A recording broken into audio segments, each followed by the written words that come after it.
Hey guys, today is the day that I will be doing the movie to book adaptation review of The Book Thief. Woo!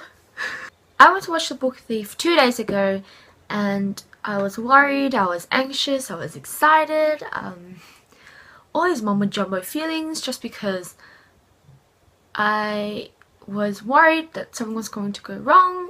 I was excited because I waited for it for so long.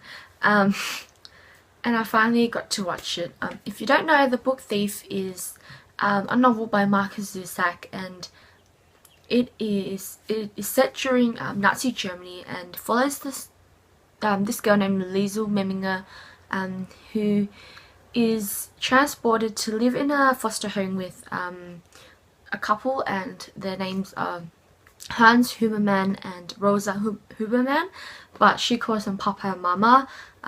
And in that neighborhood, the street is called Heaven Street. The name of that neighborhood, she has a next door neighbor called Rudy, and she meets a lot of people along the way as well. And the story is narrated through a really unique sort of like character. Like, it's not explicitly told who the character is or what role he plays, but I think you get the picture. Because I read the novel, I knew who it was, but it was so exciting that they actually added that character in, the narrator in there, you know, just to make the movie adaptation seem a lot closer to the book. In terms of adaptation, I think the movie was done beautifully. It was like almost perfect. There are some things I'm really annoyed about. I don't want to say now just in case I spoil the movie, but I will be talking about it a little later on. But it was beautifully done. The tone was very sad, almost depressing, but at the same time you could sense that hope and that, like, you know, just innocence in Liesel, despite everything. I absolutely loved every person that was casted in the movie. I think they fit the mold perfectly, especially Liesel. She was a gorgeous girl. I don't think I imagined Max to look like the actor that played him, Ben Schnitzer, I think that's what his name is. I don't remember what I imagined Max to look like, but I felt he would have looked a lot more disheveled, you know, just a lot more plainer. Ben is he's absolutely, like, he's so good looking, and I think that helped with, you know, us or viewers loving him a lot more, you know, sympathizing him with a lot more, even though his situation is very under the weather. But I think it worked in the end. Max and Liesel's relationship was so cute. I think the relationship that worked the best, besides Papa and Liesel's relationship, because that was just awesome in the movie. They did that perfect to the T. It really reflected what was happening in the book. But the relationship that I loved watching was the one between Liesel and Rudy. Like, they were so sweet in the book, but I felt it was just great to watch it, just to see the chemistry, the way Rudy sort of, you know, like in that cute innocent puppy crush sort of way, the way that he cherishes her, that he tries to be a best friend, you know. And I think they're trying to understand their feelings towards each other, and it was done really well in the movie as well. The way that the movie was filmed was done, I don't know really like the best cinematographic, is that even a word? But the setting was gorgeous. When, you know, when the winter transitioned into spring, the street really did look like heaven. Something happened there. I think the mood was also really great. The book was really sad, and the movie just, I was the waterworks. I think most of the people in the cinema were crying, and I love that, you know, a book like this perfect made a great movie and united all of the viewers, all of the people who loved the book as one, and we could share those moments together. I recommend that you go watch it now. Definitely go watch it. It is absolutely amazing. They did a perfect job, especially since the novel was so big. Of course there were moments that I felt like were a little rushed, like this happened really fast, this happened really fast, but for a 2-hour movie, like, it was still pretty good.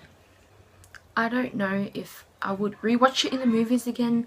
I probably would, end up watching it by myself someday. Focus a lot more on what was happening instead of, viewing it as, like, because in that moment I was just watching, not really thinking about much. I'm just gonna have to applaud the movie, the director, the cast, the entire team, Marcus Zustak, for even writing this novel right now. Beautiful. That is it. That is it. That's all I gotta have to say. If you haven't watched the movie, then I recommend you stop watching here, just in case there are some things that have been said that ruins the enjoyment of your movie experience. I'll give you guys 3 seconds. Okay, and now we've come down to the bit where I get a little bit more in depth. That sounded like a rap. Yo. There really isn't much that I can say anymore about the movie, besides raving on it about so much, but there were some bits where I felt could have been done better, or the book bit could have been added into the movie, and I don't know why they didn't add it. Maybe just save up the time, but at the same time, like, there were some bits where you're like, First, when Liesl starts to go to the, I think, the lady's house to borrow her books, in the book, I remember that the lady realizes and she leaves the window open for Liesl to come back in and get it. But in the movie they don't do that, so it doesn't really, and we understand that the lady does love Liesl, but I think that part would have made it a bit more like understandable as to why Liesl at the end she runs towards the lady, and the lady becomes part of Liesl's life instead of, just because the lady is the only person left for her to run to. Secondly, and this is a big part that is actually missing, and I was really disappointed because of it. It really made me, like, this is why I didn't say the movie wasn't as perfect as I would have liked it to be, but I think we all remember this moment in the book, and that's when Max writes a story for Liesl in a book that he paints, all the pages he paints white, and he writes this amazing little, like, short story for her. In the movie, I'm really sad to announce to you guys that they don't do that. And I don't know why. It's not like they didn't have any time, because Max did give her a book, but it was just blank pages, and it was just his way of telling her she should write her own story. But the bit where Max gives her the short story was probably one of the most important parts of the novel, because it really, made an impact in her life, really showed how close they were together, how much words can make an impact in your life as well. And I understand that, like, if you're writing your own story, then it motivates you, but how could the person leave that out? And I don't understand. And that is why I'm slightly annoyed at the movie adaptation. Slightly annoyed, because I think everything else sort of covered that up a bit.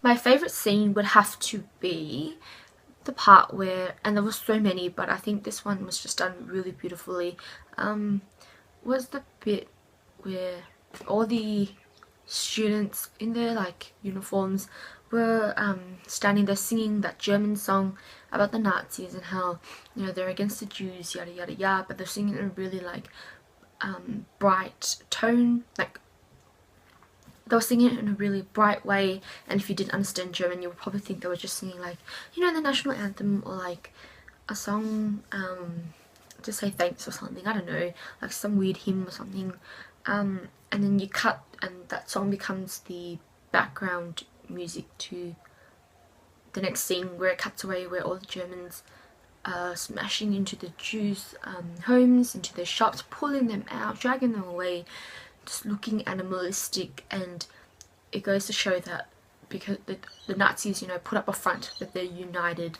you know, they're doing good for the country, but in contrast you see that they're just brutal, violent.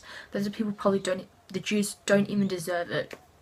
And I think that was just a really good way of showing how much the Jews went through, how much, you know, the people who were persecuted during Nazi Germany had to endure.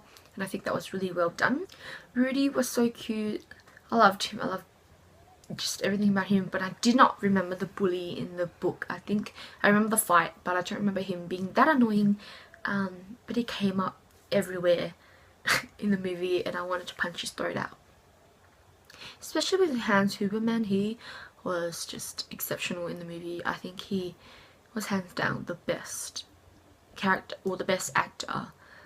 The ending was a little abrupt, I would have to say. Like, they had to rely on the narrator to explain what was really happening, but at the same time the feeling was really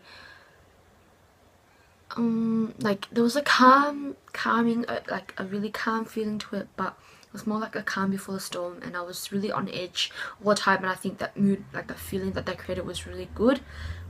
I would have liked to have seen Liesl when she was older, her husband when she was older maybe, but at the same time it was great to just see that she ended up getting the happily ever after that she wanted or that she needed.